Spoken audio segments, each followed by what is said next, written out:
Point number 1, stamp paper क्या है। दोस्तों स्टाम्प पेपर एक सरकारी कागज होता है। दोस्तों हर स्टाम्प पेपर पर एक स्पेसिफिक वैल्यू अंकित रहती है, वह इसकी वैल्यू होती है, जैसे 10 रुपये, 20 रुपये, 50 रुपये, 100 रुपये इत्यादि। स्टाम्प पेपर का उपयोग विभिन्न कार्यों के लिए किया जाता है, जैसे शपथ पत्र, रेंट एग्रीमेंट, पैसों का लेन देन करना हो, कोई मकान खरीदना हो या फिर बेचना हो, किसी से आपने लोन लिया हो या फिर किसी को लोन दिया हो। दोस्तों स्टाम्प पेपर सरकार की राजस्व विभाग द्वारा जारी किया जाता है। राजस्व विभाग विभिन्न मूल्यों के स्टाम्प पेपर जारी करता है, जैसे 10 रुपये, 20 रुपये, 50 रुपये, 100 रुपये, 500 रुपये, 1000 रुपये, 5000 रुपये, 10,000 रुपये। दोस्तों स्टाम्प पेपर दो तरह के आते हैं, एक तो फिजिकल स्टाम्प पेपर आता है और एक आता है e stamp paper. Point number 2, stamp paper कहाँ मिलता है। दोस्तों अगर मैं स्टाम्प पेपर की बात करूँ तो यहाँ आपको कलेक्ट्रेट ऑफिस के आसपास और अदालत के आसपास आसानी से मिल सकता है।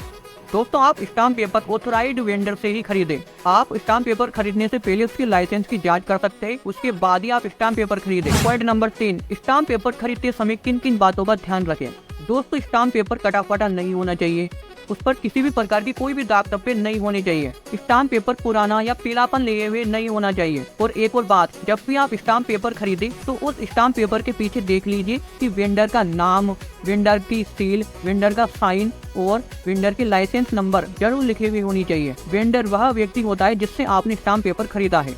पॉइंट नंबर 4, स्टाम्प पेपर कैसा होता है। दोस्तों स्टाम्प पेपर एक A4 साइज का पेपर होता है जिस पर विभिन्न मूल्य की वैल्यू अंकित रहती है। स्टाम्प पेपर के फ्रंट पर जो भी हमें काम करवाना होता है वह लिखा रहता है और स्टाम्प पेपर के पीछे इस स्टाम्प पेपर को बेचने वाले की डिटेल लिखी रहती है। पॉइंट नंबर 5, असली और नकली स्टाम्प पेपर की पहचान कैसे करें। दोस्तों असली स्टाम्प पेपर में एक सुरक्षा धागा आता है, वह इसकी प्रामाणिकता के लिए काफी है। और अगर मैं इस स्टाम्प की बात करूं तो उसमें एक QR कोड आता है, उसको आप मोबाइल से स्कैन करेंगे तो उसकी सारी डिटेल आ जाती है। फिजिकल स्टाम्प पेपर में तो आपको सुरक्षा धागा देखना है और इस स्टाम्प में आपको QR कोड देखकर उसको स्कैन करना है। अगर ये दोनों चीजें आप फॉलो करते हैं तो आपको असली स्टाम्प पेपर ही मिलेगा। पॉइंट नंबर 6, स्टाम्प पेपर कितने रुपए का आता है। दोस्तों जब भी आप स्टाम्प पेपर खरीदने जाए, जितनी भी वैल्यू उस पर लिखी रहती है आप उतना ही मूल्य दीजिए, वही उसका मूल मूल्य होता है और उसी में ही उसके बेचने वाले का कमीशन भी जुड़ा रहता है।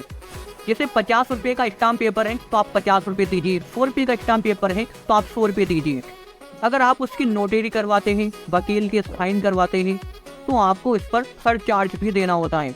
जैसे मान लीजिए 50 रुपये का स्टाम्प पेपर है तो उस पर आपको 10 रुपये का सरचार्ज देना होगा, 10 रुपये का गौशाला चार्ज देना होगा, लगभग 30 से 50 रुपये नोटरी खर्च देना होगा। तो आपको 50 रुपये का स्टाम्प पेपर 120 रुपये में मिलेगा।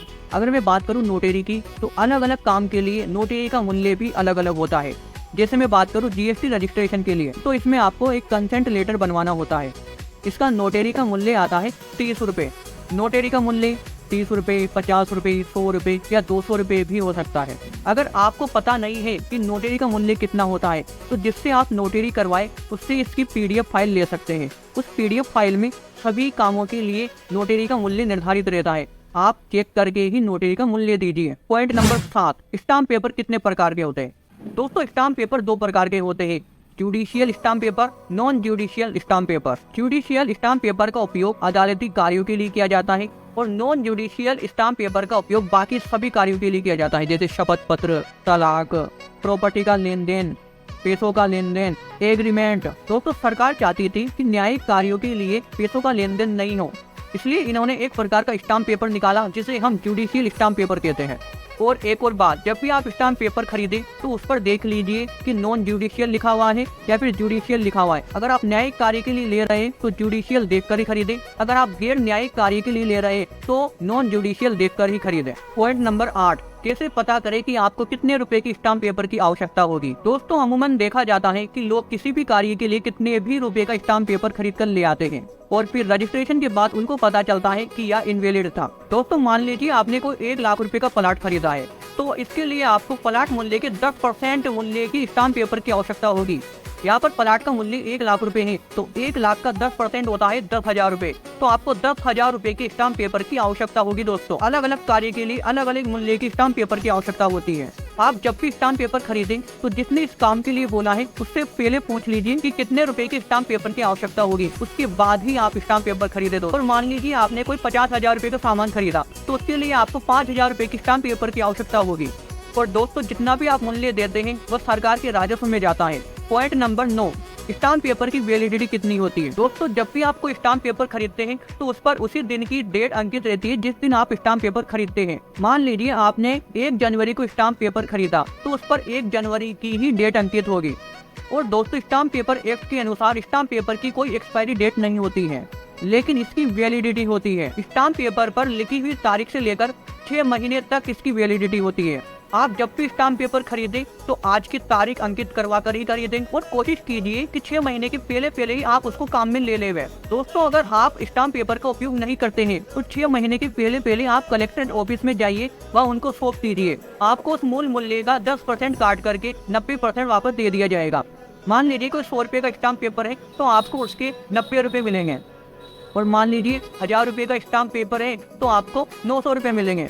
पॉइंट नंबर 10 आता है स्टाम्प पेपर के उपयोग।